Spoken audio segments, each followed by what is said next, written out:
चला आज आपण आपल्या व्हिडिओमध्ये बघा मी हे दाखवते माझ्या बोटाला खूप लागलेलं आहे. या एका हाताने कामच करता येत नाही आहे. असं वाटतं काहीतरी टोचलं असेल आणि ते आता खूप त्याच्यात हे होत आहे. म्हणून म्हटलं की दुसऱ्या हाताने काम करूया किंवा काम थांबलं नाही पाहिजे. म्हणून मी आता बघा हा कचरा मला मिळाला आणि कचरा मिळाला तर खूप आनंद होते. कारण कचऱ्याचं नियोजन करून झाड लावणं हे सर्वात सोपी गोष्ट मला वाटते. आता बघा आपण कोणतं झाड लावूया. तर मी आहे ना ऑनलाईन जांभळ्या कलरचा जास्वंद आणलेला आहे. कारण मागच्या वर्षी आणला होता तर तो आपल्या जो गावरानी असते ना साधा तोच निघाला. पण यावर्षी असं वाटतं की तो जांभळ्या रंगाचा असेल. असं का बरं वाटलं बघा. या बॅगमध्ये सुद्धा मी कचरा जो भरून ठेवला होता ना तो काढला. आता छान असं खतात रूपांतर होते. बरेच असे जीवाणू असतात की लगेच ते खतामध्ये रूपांतर करतात. पावसाळ्यात अजून जास्त प्रमाणात तयार होतात ते. बघा आता या पद्धतीने हे सर्व काढून घेते. आपल्या या कुंडीमध्ये भरून घेते. कचऱ्याचं नियोजन होईल आणि जास्वंद लावलं जाईल. कारण मागच्या वेळेस आला ना तर त्याला फुलं मात्र छान आले. तो आपला गावरानी लाल कलरचा असते ना तोच निघाला होता. यावेळेस मात्र बघा हा जास्वंद मला असं वाटतं जांभळा कलर असेल. कारण या झाडांचे पानं थोडे वेगळे आहे नॉर्मलपेक्षा. म्हणून मला असं वाटतं हा जांभळाच निघेल यावेळेस. आशा करून चला आता हे झाड लावून घेऊया परत.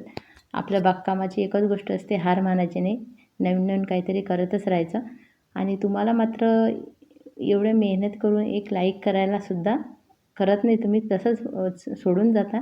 त्याच्यामुळे नक्कीच करा अशी माझी विनंती आहे. बघा आता अशा पद्धतीने ह्यांना एक दिवस पाण्यात ठेवला ना तरी हा जशीची तशीच माती होती याला बघा. म्हणजे हे झाडं असे का बरं करते लोक, कारण ते खराब होऊ नये म्हणून अशी चिकट प्रकारची माती राहते. तरी मी अशा मुळ्या थोड्या मोकळ्या करते, अशाच पूर्ण काढत नाही. आणि बघा हा जास्वंदाचे पानं थोडे वेगळे आहे म्हणून मला असं वाटतं की हा जांभळ्या रंगाचाच निघेल. आणि बघा अशा थोड्या मुळ्या मोकळ्या केल्या ना तर आपल्या मातीमध्ये त्या हळूहळू रुजतील. याचा प्रयत्न असते माझा. आणि एकदम सर्वच काढल्या ना तर मग खराब होण्याचा प्रश्न असते दुसरा. आता बघा असं केलं ना परत त्याच्यात कचरा आजूबाजूनं भरते छान. आणि मातीची खूप कमतरता भासते. माती नसल्यामुळे अशा पद्धतीने आपल्याला काही ना काही जुगाड करावं लागते. आणि त्यात सर्वात जास्त म्हणजे हे सुकलेले पानं जास्त कामात येतात. थोडीशी हळद टाकून घेते मी, कारण मी कोणतेही केमिकल वापरत नाही. मग थोडी हळद टाकली की मग झाडाला फंगस वगैरे लागणार नाही. याच्यामुळं 1 चिमूट 2 चिमूट टाकल्या तरी होईल. मी थोडी जास्तच टाकली बघा.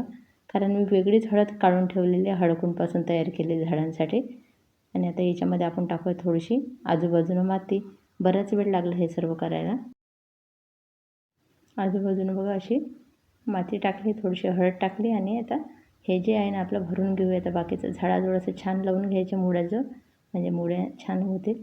आणि नंतर हे आपला जो कचरा आहे सुकलेलं पानं आहे हेच मात्र याच्यामध्ये भरून टाकणार आहे मी सर्व. त्याच्यामुळं आपलं काम जरा सोपं होते. मातीची गुणवत्ता वाढते आणि त्याच्यासोबत कचऱ्याचं नियोजन होते. तिसरं म्हणजे की आपल्याला फ्रीमध्ये खत तयार होते. ह्या सर्व गोष्टी या कचऱ्यामधून आपल्याला मिळत असतात. कचऱ्याचा रिझल्ट हा हळूहळू इतका जबरदस्त मिळायला लागला ना, म्हणून त्याच्यावर काम माझं जास्त करणं सुरू आहे कचऱ्यासोबत. आणि कुंडीही हलकी होते. कुंड्या जास्त दिवस टिकण्याची शक्यता असते हलक्या कुंड्या असल्यामुळे. अशा पद्धतीने बघा आता हे झाड लावलं ना तर लगेच पाणी वगैरे देऊन द्यायचं. आणि थोडंसं काही दिवस सावलीमध्ये ठेवते, जिथे डायरेक्ट ऊन येत नाही अशी.